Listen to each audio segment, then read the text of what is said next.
All right, welcome to the Old Stoney's podcast. Yours truly, Justin McDonald here, along with Matt Crissione. Hey, guys. There he is right there. And we are doing our thing, still kind of a virtual thing, 2 different locations, so on and so forth. But we're okay with that for right now. For right now. We're getting real close to the end, though, man. Yeah, I'm vaccinated now. I got both my shots. You got both your shots. Yep. We're all like good to go to hang around each other and pass joints again and slobber all over each other and give each other the good old days. Yeah, oh, I can't wait. But every Wednesday we're coming to you live. We are at the Talkcast PDX studios, but we're live on Canacast 420 on Facebook Live and our YouTube channel. We're also live on the Talkcast Facebook Live, Twitter channels, Periscope, YouTube, and on Twitch. So we're all over the place. And we're everywhere, baby. Yeah, we're trying to be there. And then we're also, of course, the audio of this program goes out to the rest of the world via Spotify, Stitcher, iHeartMedia, all over the place. And, of course, at Talkcast PDX. There you go. That's our spiel. Thank you. And thank you for coming to our TED Talk. Yes, and that's it. And we'll see you later. No, yeah. I'm just But now we're doing our live streaming, so we're going to bring on our guest who is with us. We've both known this cat for quite a while, and he's kind of gotten in deep into the cannabis world, which is awesome. And we'd like to welcome Justin Lipchitz to the program from Realistic Consulting. Hello, sir. How are you today? Oh, I'm doing great. How you guys doing? Doing good, man. Good seeing you again. Hanging good. Old fogies, as right? how your name started. I called you old fogies one day when we were working the Florida Oregon's finest, and then I said, actually, you guys are the Old Stonies, and you guys just loved it and you ran with it, and now you guys have a podcast that I'm on. Right? Yeah, it's awesome. You got the check, right? I'm still waiting for it. I haven't seen it quite yet. I'm keeping my eyes peeled for it. All right. Yeah, it's going to be a while, probably. Just so you know, it takes me a while. I don't even know. I haven't even used a piece of regular mail in I don't know how long.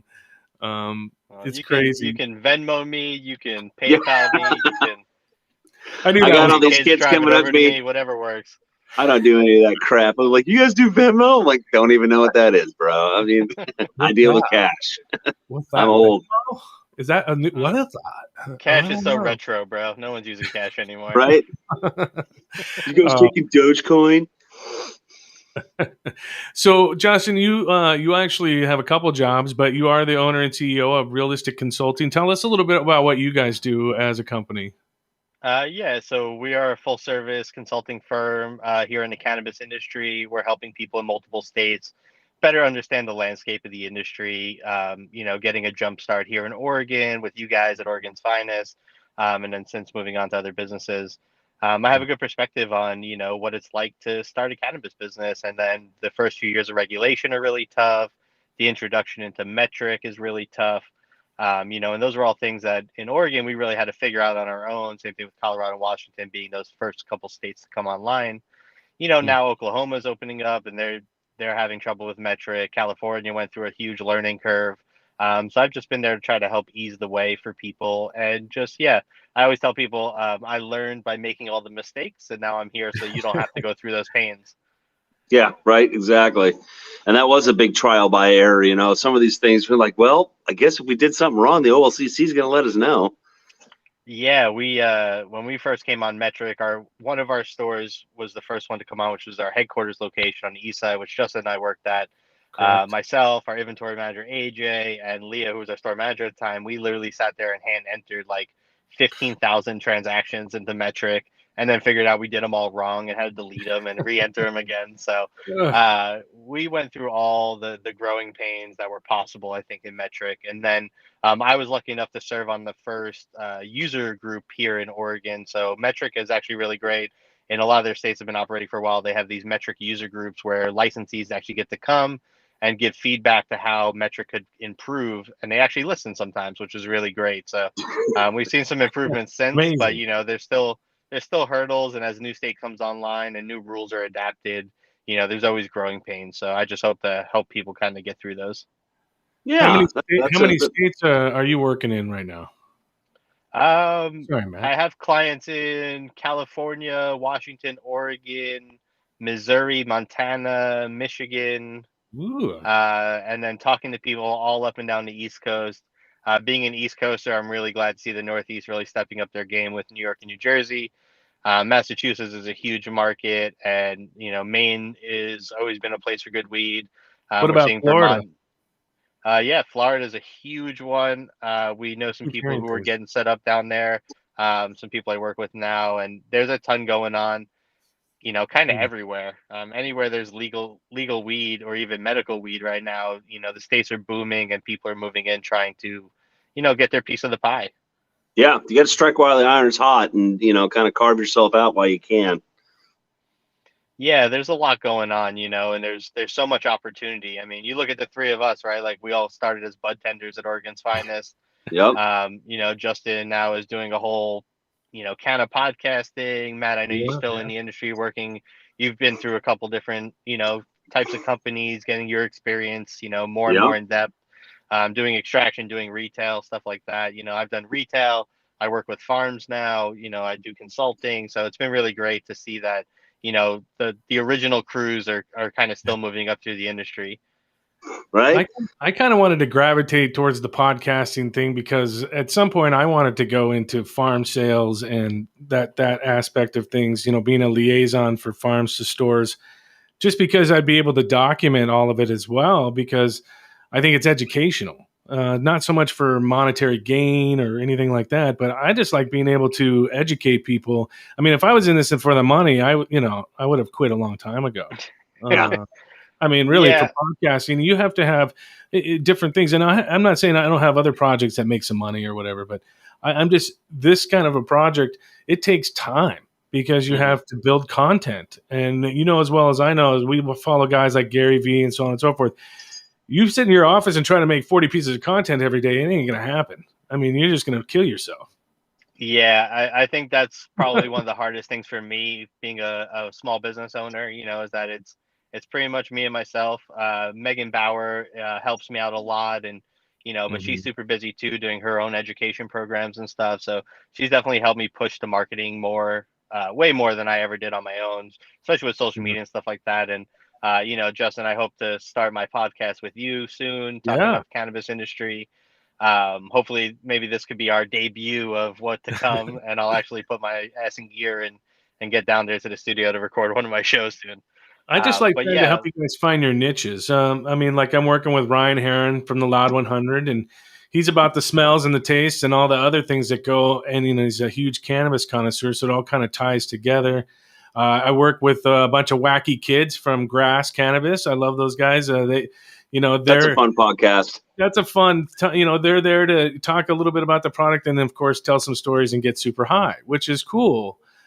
We have different levels of different things we want to do. We have this show where we're going to go on the road on Friday. Matt and I will be at Rooster, right? Rooster Apparatus. Rooster Apparatus, talking with David Goldstein, the bong old father, Dave as we like to Goldstein. call him. Yeah. Oh yeah, I know Dave from years ago. Before I got into cannabis, when I was on the East Coast still, I ran some head shops with my cousin Danielle, called Wonderland. That aren't there anymore, but we were very big into David Goldstein's. One of our buddies out here who owns Envious Glass. That's a great. They have two shops, one in Southeast Portland and one in Beaverton.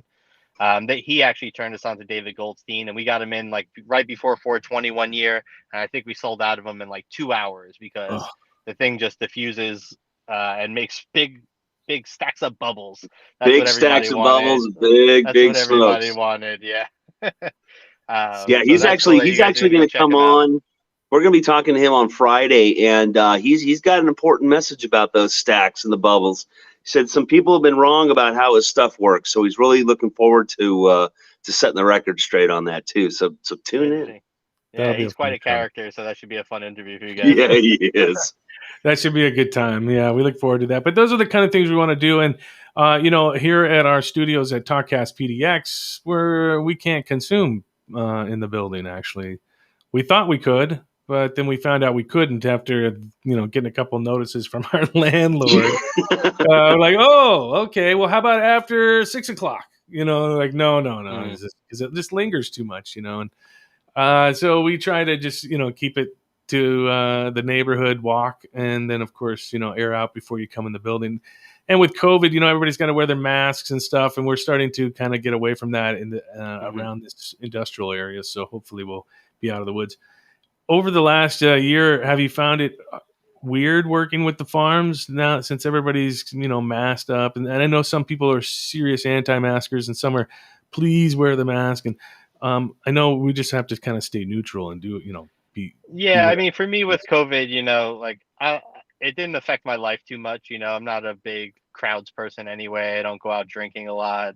The main things I missed was like being able to travel, go out to dinner, which you guys know food is my thing. Oh yeah. Um, you know, and really just being able to go see some live music. Those are the big things that I uh, missed during COVID.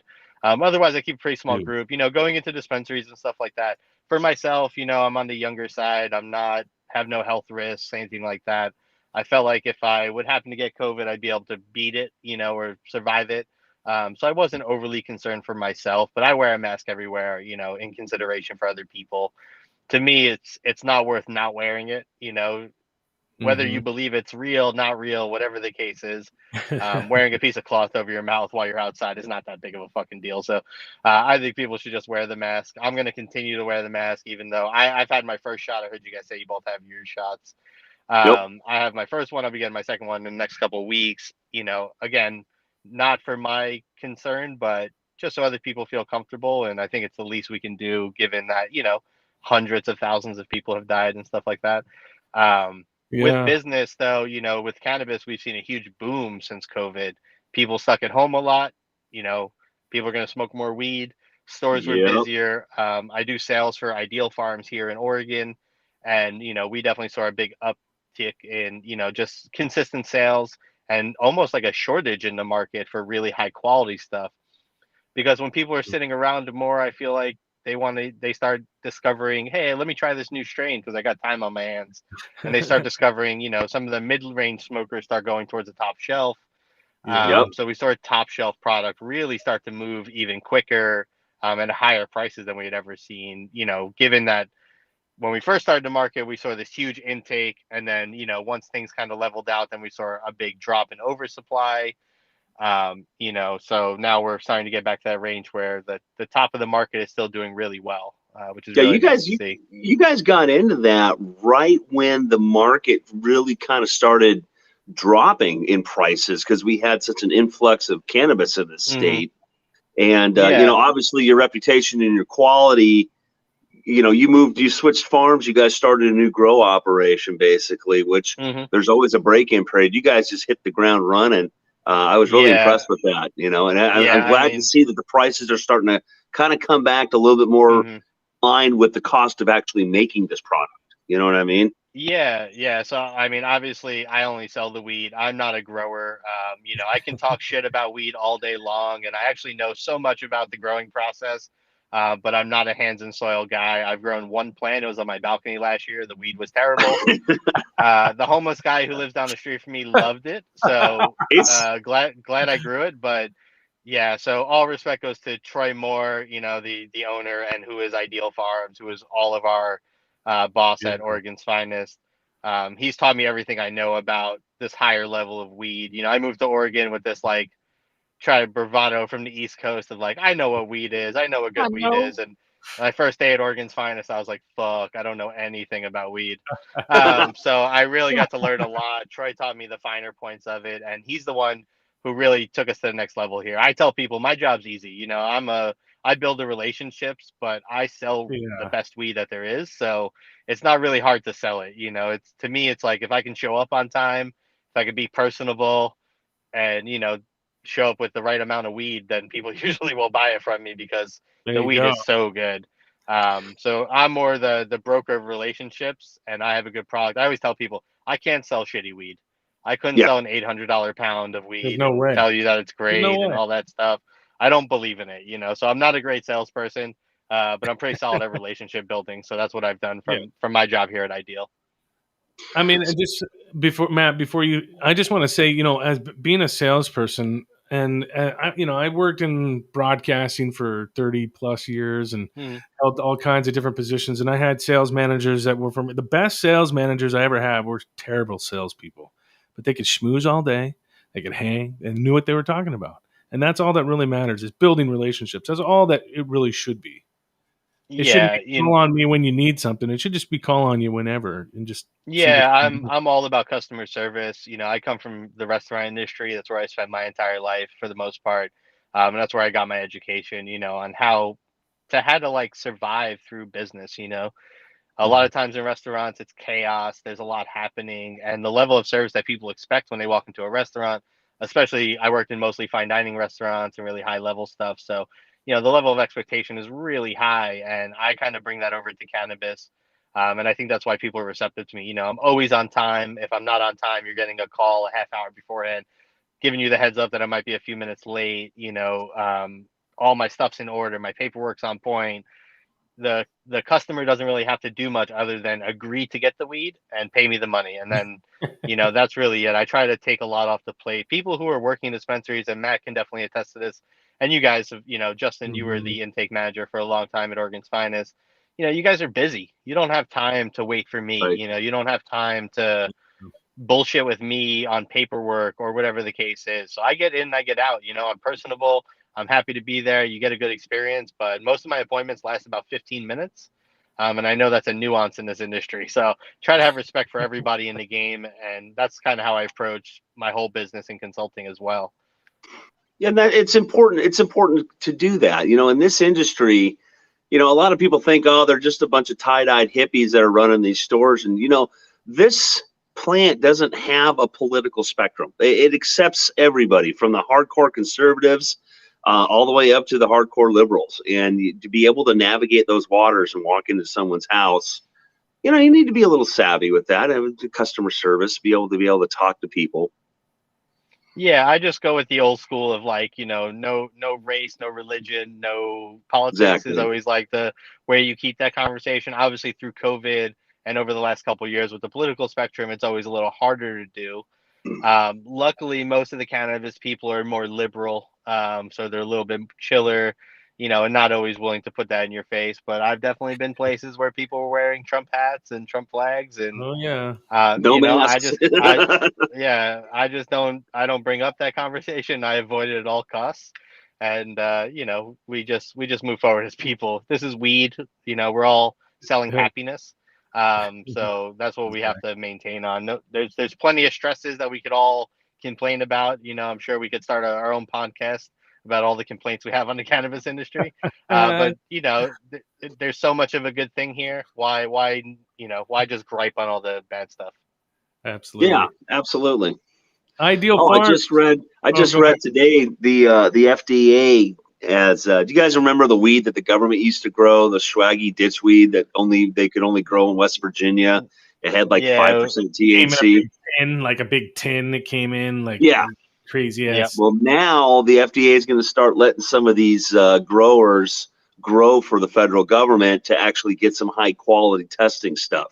We need to get some ideal stuff in the governments that can start testing and experimenting on that, I think. Yeah, I mean, we're more on the outlaw side of things. We don't really. No, I'm just kidding. Full circle, right? Yeah, it would be pretty funny to see people like us working with the government on projects like that. We would love it. We just don't think.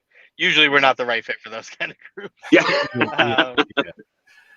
Um, As far as Ideal Farms go, tell me how many markets are you in here in Oregon right now?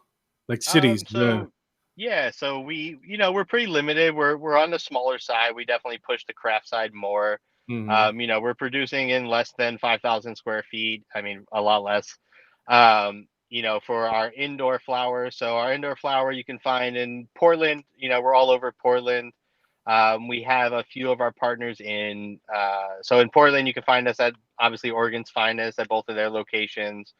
TJ's on Powell. We're in both TJ's locations in Eugene as well. Moss Crossing in Eugene is a great customer of ours as well.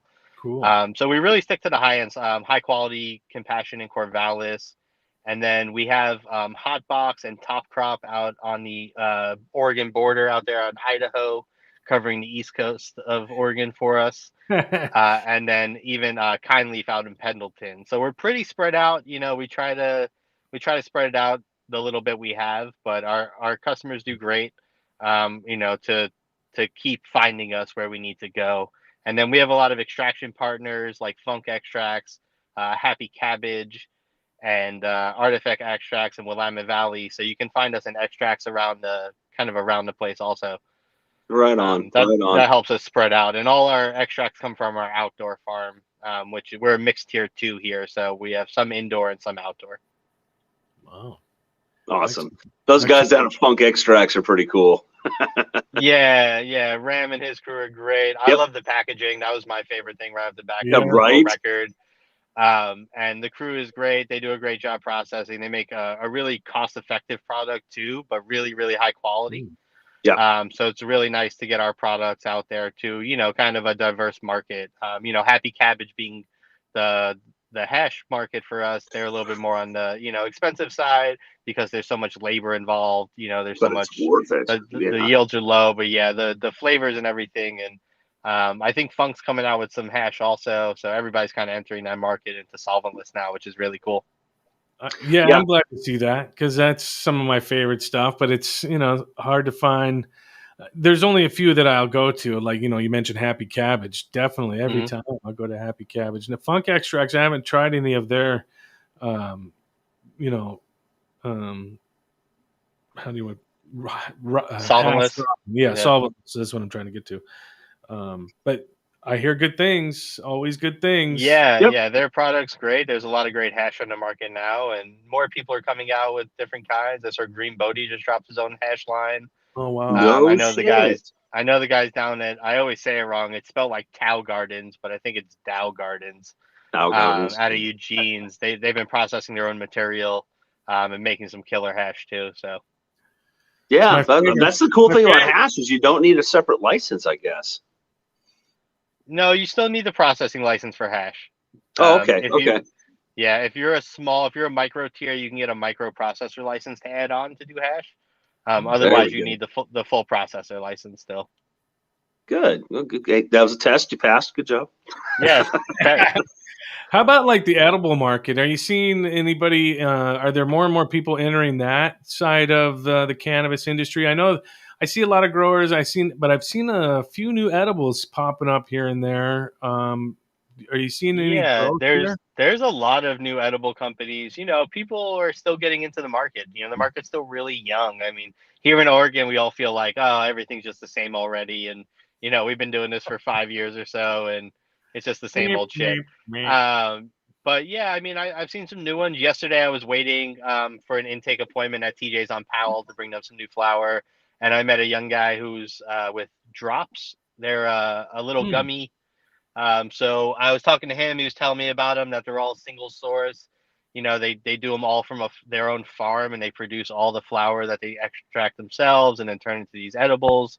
Wow. So it's really cool to see that, you know, there's new products that are out there, but even new products that are coming online where they're not just like, oh, we just buy distillate from somebody and have someone else make the gummy, you know, and all that stuff. We're seeing people actually do it from start to finish. Which is really great for everybody because one, you control your product from start to finish, and you control the quality, and then from like a consumer standpoint, you get to know where everything comes from. So it's really nice. You know, I'm kind of picky on edibles, as you guys know. I still eat LBs. That's still pretty much the only edible that I eat. I like highly butter. Recommended. Yep. Yeah, I like butter. I like to know that it came from good flour, which it comes from Doghouse Farms, which John and his crew do a great job. And you know, LB, you know, they're OGs in the game, and you got to support those people.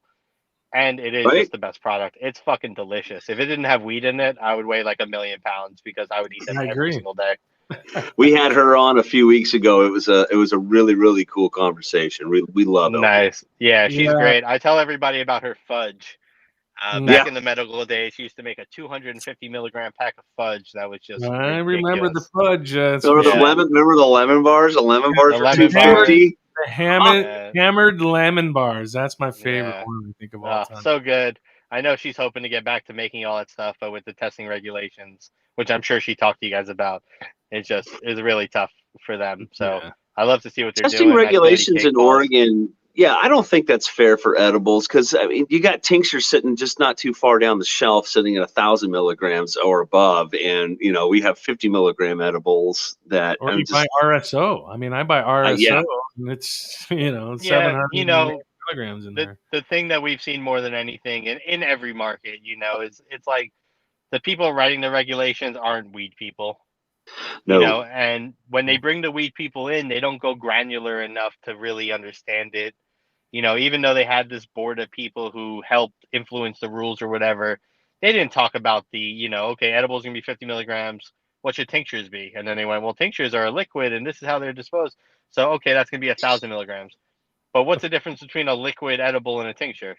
Nothing. Yeah. So, consistency. the original rule was, I think, alcohol based is how they described it. So now these edible companies who wanted to make stronger stuff are smart enough to go, well, I can make my edible into a tincture. That's pretty easy. Yeah. And they've done that. So now you see these beverages or tinctures that are 1,000 milligrams. That's for like $20, and it's the same price as an edible. So how does the edible producer even compete in that market? And a lot of these rules were written out of fear. That Colorado didn't have this rule the first year, and all those people, all you old guys, were eating 1,000 milligram chocolate bars, not knowing any better, and then calling 911 and having panic attacks. And so when my Oregon blood is saw flowing that, backwards. Oregon saw that and they said, we need to do something to protect our community from doing, making those same mistakes. And they did off the bat with having these really low limitations and stuff like that. But now that we're getting deeper into the industry, people are fighting back and they're finding loopholes. And now, some people are in the right and doing it legally, and they are not able to compete against these people who have found these loopholes. So it's really interesting. And not that the other people are doing it illegally, but, the rules I are am written starting a to certain see. way, and it's starting to see illegal. Yeah. Well, we are starting to see black market react and starting to put out edibles and gummies and stuff that you wouldn't see when you went to your local weed dealer back in the day. It was just like the unregulated adult use market. Is that what you mean? And so the black market, the black market is pretty much reacting to where the pockets that they can live in. And we want to get rid of this unregulated market. We really need to start reacting changing our rules to what makes sense. Our current edible rules are set up now to protect you from throwing your back out more than protecting you from how many edibles you eat. Or if anything, with a person that's a patient, we're promoting diabetes because 90% of all this stuff is all sugar anyways. And having to buy I know the state loves it. They get more taxes and everything if you're not medical, but we really need to start making we're mature enough. Especially when this rule came out, and we've been doing edibles since 1996 with our medical side, and they regulated the medical people, which was just blew all of us away. We're like, why? Well, they've been doing this stuff for decades now. Yeah, I mean, we saw that in the initial transformation into recreational. Us all at Oregon's Finest being a medical dispensary for so long, having so many long-time medical patients, and even having medical products like LBs that were 250 milligrams or 500 milligrams. Those were all really important to have because there was patients that would eat like 2 of those a day, and to eat 500 milligrams, I mean, you have to eat, even if you get medical product, you got to eat 5, 100 milligram squibs, you got to eat 500 milligram Lori Mary Janes, or you got to eat like a whole package. So it's definitely interesting to see. I think we'll see, regulations, I don't want to say relax, but maybe change a little bit and allow some larger quantities and stuff like that. once the market matures. But I think we're kind of a long way away from that. Most of the compliancy boards and stuff just want to, I don't know, figure it out still, I guess, and wait to see what happens before they make any real big changes. But we've definitely seen a lot of regulation change. I mean, within the first few years of the industry, you guys know from working there, I felt like as the GM coming to you guys as employees every week and being like, okay, here's the new stupid rule we have There's to the follow. new, yeah. Every day No, was I something don't different. agree with it. Yes, there's a million things that don't make sense, but they say we got to do it, so let's just fucking do it and keep rolling. And that's That's all how the we do it. attitude that I feel like you have to have in cannabis is you have to be adaptable. You have to be able to roll with the punches and just understand that you're not going to comprehend why right away. You're just going to have to go ahead and say, well, fuck it. They told me to do it. This is what we're Yeah. doing. This It is what makes we're no doing. sense. Let me put it in this stupid bag and seal the bag and then give it to him. And then watch my customer walk out the door, take it out of the bag, throw the bag on the floor. So whatever the stupid rule may be, we have to just unfortunately follow it. And, That's we're the way lucky enough it to work is. in a legal cannabis industry. And I have friends on the East Coast who are still going to jail for, a joint and shit like that. So we just got to be lucky that, we're in this game now. So. And I do Well, have to say, some of those regulations, just real quick, we had a guest of ours, Kat, come from Thailand, and she was on a tour of all the legalized states collecting child-proofing packaging, so she could take it back to her government. And I think that was part of the monumental switch for Thailand. They've actually, I won't say 100% legalized it, but they're definitely well on their way. And a lot we're of gonna that have has her to on do with. soon. We're gonna be having her on really soon. So That's great. Yeah, I hope so. Yeah, from Hope so. But Highland. anyways, From Awesome. Highland, that's what they call it. So yep. Let me know if they need consulting out there. I'd be happy to take a trip to hell Thailand. yeah, I'll Hell have to yeah, check dude. along as your liaison, just so you know. It's because Perfect. I don't talk Thai, but I talk a little Thai. Let's see. Before we let you go, because we're almost close to wrapping up the show today, Ideal Farms, what's coming out? Anything special coming out on the horizon? Yeah, we're dropping some Guard Dog and some Positive Mental Attitude this week at stores all across the state. Our next round I'm really excited for. It's kind of three of my favorite strains that we grow, which is our Wedding Cake Gelato, which has been a super popular hash strain as well with Happy Cabbage. Same with Guard Dog, which we just dropped. We're also dropping our Layer Cake soon, which is always a crowd favorite, always tests real high. It's a Wedding Cake GMO TK Skunk Cross, so it's just all funky gas. Nice. And then Mount Hood Magic Durban, which is a favorite at the farm here. Troy's been growing that strain for years. He lost One it of for my a little favorites. bit, and then we're able to get it back. So all really great, big nugs, really intense terpene profiles, and all really different from each other. So that'll be a great drop to see come out, and that'll be dropping within the next probably 3 weeks to a month once we get it all tested up. So a while back, I interviewed Troy for the Quick Hit, which is one of our other podcasts here on CannaCast 420. Interviews in 4 minutes and 20 seconds. But he had at that time he had sampled me a little modified Obama, which is Ooh, straight modified up Obama. gas, straight up So gas. yeah, we Man. have our first run of it coming. I think it's not in the next room to harvest, but the room after that. So probably about 6 to 8 weeks until we harvest that one. That's our first run of that, and we are super excited. And that's Obama by GMO. It has all the look of GMO and all the smell and funkiness of Obama, and it is a super heavy hitter. We are super stoked on that one. I can't wait to get my hands on some of that personally, and then to sell it out. He gave me a little sample. I put some in my vaporizer, and like all night long, it's all I could taste on my lips is the gee whiz, and I was super high, and it was just freaking amazing. I told him that in the text the next day. We're super stoked for that to come down and get that out to people. Fuck, I'm gonna try some of that. All right. Well, that's gonna. What are you smoking right now? So if you can tell the people, we always ask. Yeah, I mean, I was. What do I have right now? I have some Drool from Doghouse Farms that I picked up from Oregon's Finest, which is a headband Gorilla Glue cross, which is just super gassy, which is definitely what I like. And then our Wedding Cake Gelato also, I bought some from Oregon's Finest as well in that same run over there. which is Wedding Cake by Gelato, which is usually, I believe, called Ice Cream Man or Ice Cream Cake, but we don't have that exact cross. Ours is very different, a little more gelato to it, but beautiful color, real purple and like really, really white from all the trichomes on it. Yeah, so definitely one of my favorites right now. I picked up some carbon fiber by the Heights company. Oh, nice. At Oregon's finest Monday, I want to say. Complete gas. It's good stuff. Awesome. Yeah, I'll have to give that a shot. I was going to try to bring up the cross on it, but my phone died, so too bad.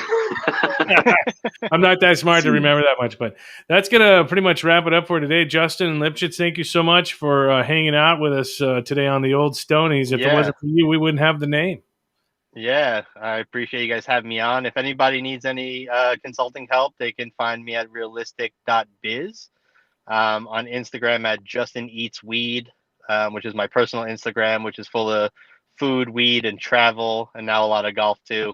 All the good stuff. And then also realistic_consulting for Instagram. Please follow me. Awesome. Well, thank you again for joining us, and thank you for your time. Of course, I'm Justin McDonald for Matt Crisione. We want to thank you for checking out the Old Stoney's podcast. You can check it out on Talkcast PDX and, of course, CannaCast 420. We'll be on all the digital platforms. And, of course, check us out on Spotify, iHeartMedia, and the rest of the places where you go to listen to podcasts. And until next time, peace and keep on smoking. Later, guys.